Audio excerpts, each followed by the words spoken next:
नमस्कार दोस्तों। Bloody vibes के आज के इस एपिसोड में हम लोग आप लोगों के सामने एक बहुत ही विचित्र घटना की कहानी लेकर आ गए हैं, जो कि बड़ी ही खतरनाक भूतिया तरीके से दो तीन लड़कों के साथ घटी थी। दरअसल तीन पक्के वाले दोस्त थे।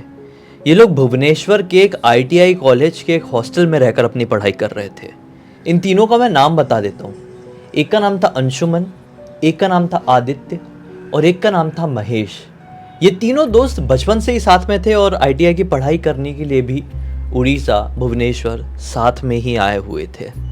ऐसा था ना कि इन लोगों का जो हॉस्टल था वो 3 मंजिल का था, 3 फ्लोर का था। Ground floor, first floor, second floor ऐसे।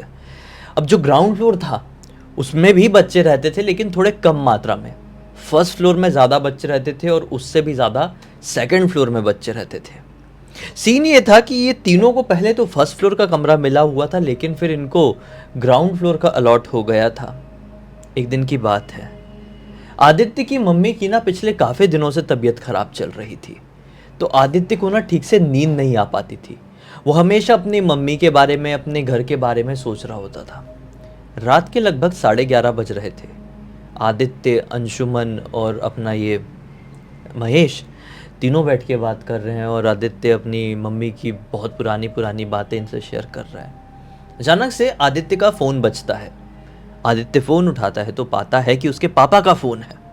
घबरा जाता है कि इतनी रात गए, पापा नॉर्मली फ़ोन नहीं करते हैं।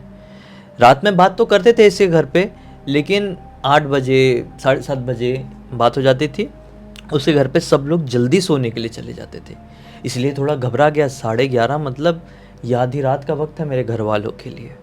उसने फ़ोन उठाया तो उसके पापा बड़ी घबराई हुई आवाज़ में बोलते हैं, बेटा जितनी जल्दी हो सके तू घर पर आ जा। मम्मी की तबीयत थोड़ी और ज़्यादा ख़राब हो गई है और वो बार बार कह रही है कि तुझसे मिलना है। अब दरअसल जो आदित्य है ना, आदित्य का जो घर था वो मतलब इन तीनों का ही गांव भुवनेश्वर से काफ़ी पास में था। काफ़ी पास मतलब कह सकते हैं कि लगभग 25 से 30 किलोमीटर की दूरी पर था। और भुवनेश्वर से इनके गांव जाने के लिए रात बेरात भी टैक्सी वगैरह मिल जाती थी। तो इसी लॉजिक से उसके पापा ने बोले कि बेटा तू जल्दी आ जा, मम्मी मिलने के लिए कह रही है, बहुत तबीयत ख़राब है। इसने बोला ठीक है पापा, मैं आता हूँ, ऐसी बात है तो। फ़ोन काटा और अपने दोनों दोस्तों से बोलो यार मुझे जाना पड़ेगा, ऐसा ऐसा मेरे पापा का फ़ोन आया है, पता नहीं मम्मी को क्या हो गया है, पापा बहुत घबराए हुए लग रहे हैं। ये लोग भी बोलते हैं हाँ भाई जा जा जा, जल्दी जल्दी। अपने ना बैग में 2-4 जोड़ी कपड़े डालने लगता है। कितने में इनके जो रूम है ना उसका कोई दरवाज़ा ज़ोर से खटखटाता है। धड़ धड़ धड़ धड़ धड़ धड़ धड़ धड़। तीनों घबरा जाते हैं क्योंकि यहाँ पे भड़बड़ी का माहौल था, इन तीनों का ध्यान कहीं और था। और अचानक से इस तरीके से किसी ने दरवाज़ा खटखटाया। ये सेकंड एब नॉर्मल चीज़ हुई क्योंकि इनके हॉस्टल में कोई किसी कमरे में इतने बजे नहीं जाता था नॉर्मली। ठीक है, सबसे पहले आदित्य ने ही जाकर दरवाज़ा खोला। क्या देखता है आदित्य कि इसकी मम्मी दरवाजे में खड़ी हुई है और स्वस्थ दिखाई दे रही है, बीमार नहीं दिख रही है। ये तुरंत मम्मी से कहता है मम्मी आप यहाँ पर क्यों आई?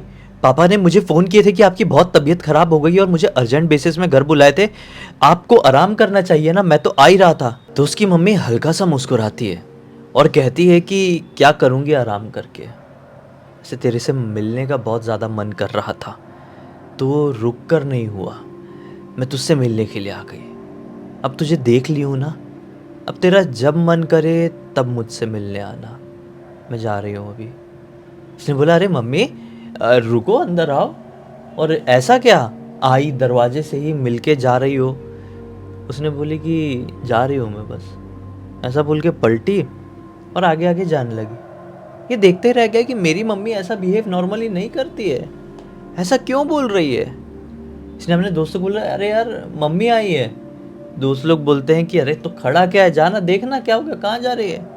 तो ये बाहर निकला और देखने लगा, मम्मी मम्मी मम्मी आवाज़ भी लगाया, मम्मी कहीं दिखाई नहीं दे रही है। मम्मी कहाँ चली गई? बाकी हालांकि अंधेरा बहुत ज़्यादा था।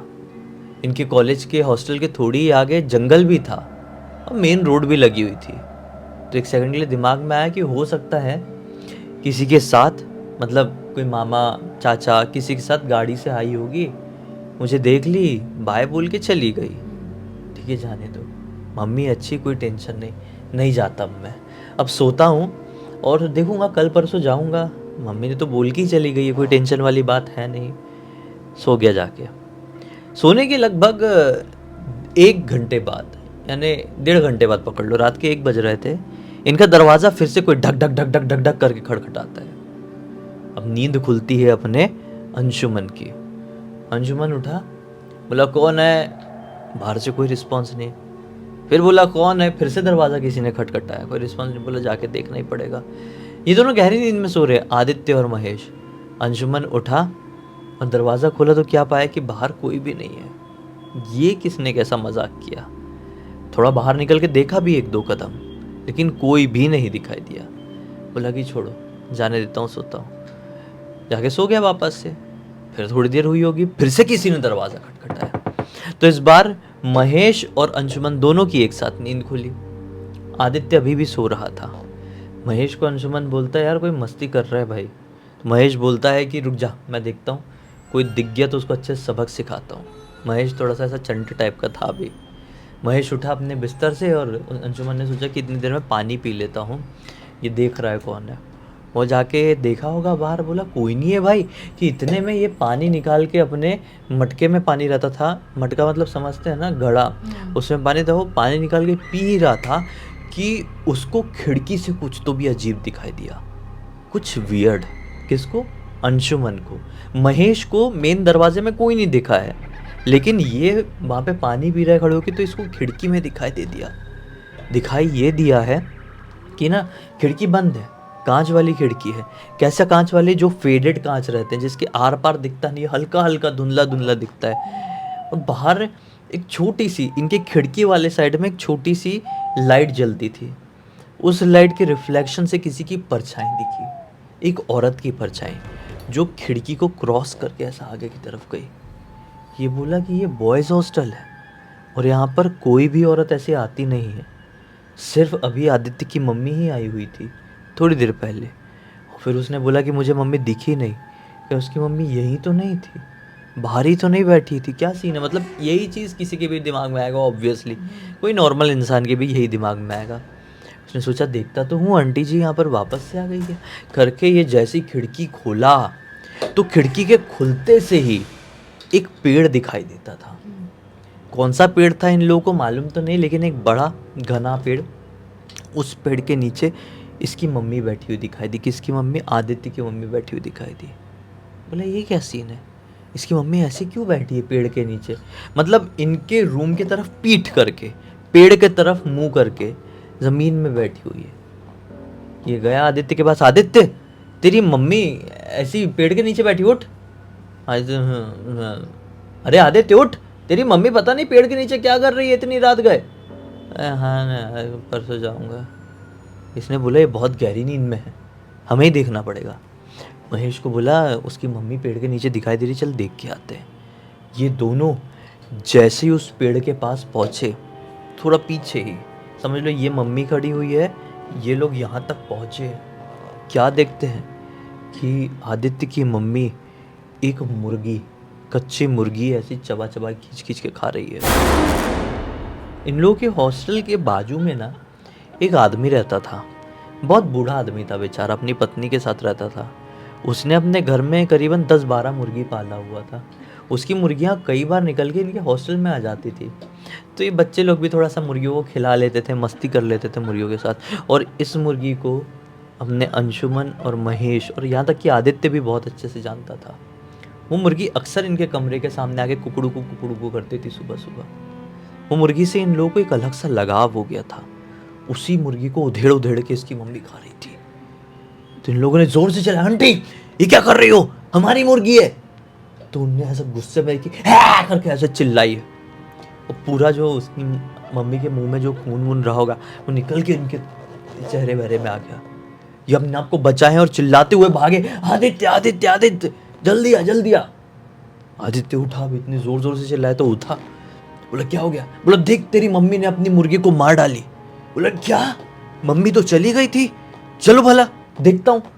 आदित्य आया और बाहर देखा तो इसकी मम्मी नहीं है, लेकिन मुर्गी के कुछ पंख वंख वहाँ पर दिखाई दे रहे हैं। देखकर समझ में आ गया है कि मुर्गी के साथ हो गया है काम, उसका काम ख़त्म हो चुका है। लेकिन उसकी मम्मी दिखाई नहीं दे रही है। तो गुस्से में आदित्य बोलता है, यार मजाक करने की भी एक लिमिट होती है। मुझे मालूम है तुम लोगों को मजाक करना पसंद है, लेकिन ये कैसा मजाक है? मेरी मम्मी की कितनी तबीयत खराब है तुमको पता है, ये सब क्या फालतू की बातें कर रहे हो? मम्मी चली गई थी, आई होगी किसी के साथ, चाचा या मामा के साथ, चलो सो जाते हैं अंदर। ऐसा बोल के सोने के लिए चले गए। अब ये सोए होंगे, फिर रात में वापस से इनका दरवाज़ा किसी ने खटखटाया और अब आदित्य की आंखें खुली। आदित्य उठा, दरवाज़ा खोला तो उसने अपनी मम्मी को देखा। उसकी मम्मी ने बोली कि बेटा तेरे साथ आज सोना है, तुझे अपनी गोद में सुलाना है। और ये देखता ही रह गया, क्योंकि उस वक्त आदित्य की मम्मी के मुंह में वो मुर्गी जैसा खून लगा हुआ था। ये देखता ही रह गया, इसे काटो तो खून नहीं वाली सिचुएशन।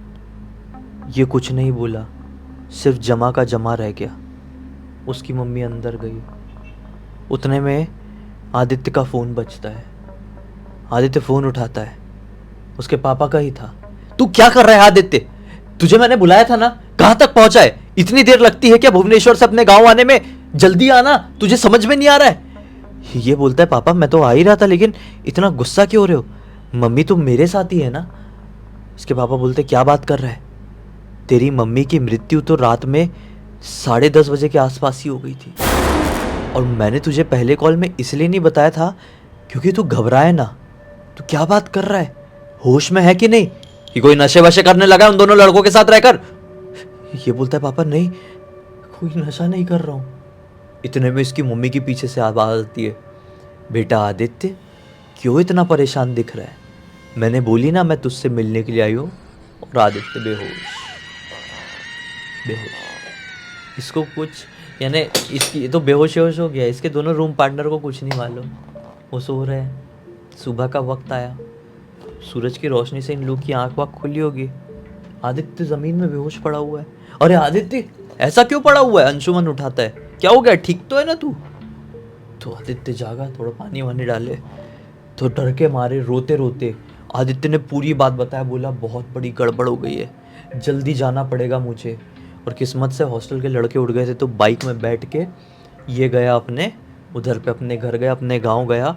और यहाँ पे सोच सोच के हालत ख़राब किसकी? अंशुमन की और महेश की। एक आत्मा या फिर एक भूत हमारे हॉस्टल रूम में आ गया था। पूरी रात एक आत्मा ने हमारे रूम में हमारे साथ बिताई। अब ज़रा सोचो ना कितना डर लगा होगा बेचारों को। लेकिन आज तक इनको समझ में नहीं आया। इस चीज़ को थोड़ा समय हो चुका है, लेकिन आज तक इनको नहीं समझ में आया कि साला अगर देखो किसी की मम्मी उससे मिलने आई है अपने आखिरी वक्त में, उनकी मृत्यु हो गई है। कई बार ऐसा होता है कि आत्माएं अपने चाहने वालों से, अपने ख़ास लोगों से मिलने के लिए जाती है। अगर उसकी मम्मी की आत्मा उससे मिलने के लिए आई थी तो ऐसे रूप में क्यों? इतने डराने वाले फॉर्म में क्यों? मुर्गी उर्गी क्यों खा रही है ऐसे? ऐसा डरा के खून वून लेकर क्यों आई हुई है? और अगर ये मम्मी नहीं थी तो क्या था? क्या चीज़ थी? मतलब उनके साथ क्या हुआ ये आज तक समझ में नहीं आया। बहुत सारे लोगों से इन लोगों ने ये बात डिस्कस किया। आदित्य ने अपने पापा को ये बात बताया, चाचा को ये बात बताया, मामा को बताया। तो सब लोगों ने, ऐसा होता है ना परिवार में बैठते उठते हैं बातचीत किए, तो सब लोगों ने क्या बोले कि इसकी मम्मी की नेचुरल मृत्यु हुई नहीं, इसकी मम्मी को किसी ने मारण क्रिया या काला जादू करके ख़त्म किया। ठीक है, कोई आत्मा, कोई प्रेत नहीं, कोई पिशाच नहीं उनको मारने के लिए आई, उनको ख़त्म करी। और अब उसका मकसद ये हो गया है कि उनसे जुड़े हुए और भी लोगों को परेशान करके ख़त्म करना। तो सबसे पहला इजी टारगेट कौन होता? उनका बेटा ही, यानी आदित्य ही। तो जैसे ही उसकी मम्मी की मृत्यु हुई, वो प्रेतनी वहाँ से छूटी और आदित्य के पास आई, उसकी मम्मी का रूप धारण करके, कि इसको ख़त्म कर सकूं। पता लगाना शुरू तो किए हैं कि हमारे परिवार में ये किसने किया होगा, किसकी ऐसी दुश्मनी होगी, लेकिन आज तक कुछ समझ में नहीं आ पाया है। बड़ा विचित्र कहानी थी यार। मैंने सोचा आप लोगों के सामने डिस्कस करना चाहिए कि आप लोगों ने भी कुछ ऐसी एक कहानी एक्सपीरियंस, मतलब वो कहानी कहना क्या, रियल घटना मैंने भी किया हूँ अपनी लाइफ में। एक्सपीरियंस जो मैंने बताया हूँ, मेरे साथ जो कुछ दोस्त थे वो खेलते थे। उसमें से पहले दादाजी की मृत्यु होती उनकी, तो वो दादाजी दादी जी के सपने में आने लगे, बोले चलो लेके जाऊंगा। फिर दादी जी इनके पापा के सपने में, ऐसे ऐसे करके। तो क्या क्या मालूम यार, समझ में नहीं आता है कई बार चीज़ें। होता है, ऐसी चीज़ें होती है लाइफ में। और अगर कोई मारण क्रिया करते हैं ना, तो एक इंसान घर पे जाता है तो उसके बाद बहुत श्योरिटी रहती है कि और भी जो लोग हैं, वो जिसने भी मारण क्रिया किया है वो चाह रहा है कि पूरा परिवार ख़त्म हो जाए। ज़्यादातर केसेस में लोग चाहते हैं। तो इनके साथ भी सेम ऐसा ही हुआ था। और उसको लगा था कि मेरी मम्मी है, लेकिन अगर उसकी सही में उसकी मम्मी होती तो ऐसे रूप में अपने बच्चे से मिलने तो नहीं आती। सही इस बात है। रूप में ऐसे डराना और ऐसे मुर्गी खाना, सब कुछ करना। और उनकी मृत्यु को कुछ टाइम ही हुआ था और कुछ टाइम में ही वो इतने खतरनाक रूप में तो नहीं आएंगी। कुछ घंटे ही हुए थे। वही तो, कुछ घंटे ही हुए थे। तो इसीलिए वो जो थी ना, वो प्रेतनी ही थी जो इसकी मम्मी की बॉडी या बोलो उनका रूप लेके आ गई थी। प्रेतनी या काला जादू का असर कुछ भी हो सकता हाँ। है। खैर, इस पूरी पूरी घटना की जानकारी किसी और ने नहीं बल्कि अंशुमन ने ही इंस्टाग्राम पर लिखकर भेजा और बोला कि भाई ये कहानी सभी को सुनाओ और लोगों की राय मानने की कोशिश करो कि क्या हुआ होगा उस रात हमारे साथ, खासकर आदित्य के साथ। अब इसी एक नोट के साथ इस कहानी का अंत करते हैं, इस उम्मीद के साथ कि आप कमेंट सेक्शन में अपनी राय जरूर बताएंगे। अब तक देख ली तो लाइक जरूर कर देना, चैनल को सब्सक्राइब करके बेल आइकन दबा के ऑल के ऑप्शन में क्लिक करना और इंस्टाग्राम की लिंक वीडियो के डिस्क्रिप्शन बॉक्स में मिल जाएगी, क्लिक करके वहां पहुंच जाना। और आपके पास भी ऐसी कोई कहानी टॉपिक है तो लिंक भेजना, हमारा अगला वीडियो क्या मालूम आपके हिसाब से ही बन रहा हो। तो चलिए कल फिर से मिलते हैं, तब तक के लिए बहुत बहुत धन्यवाद। आपका दिन शुभ हो।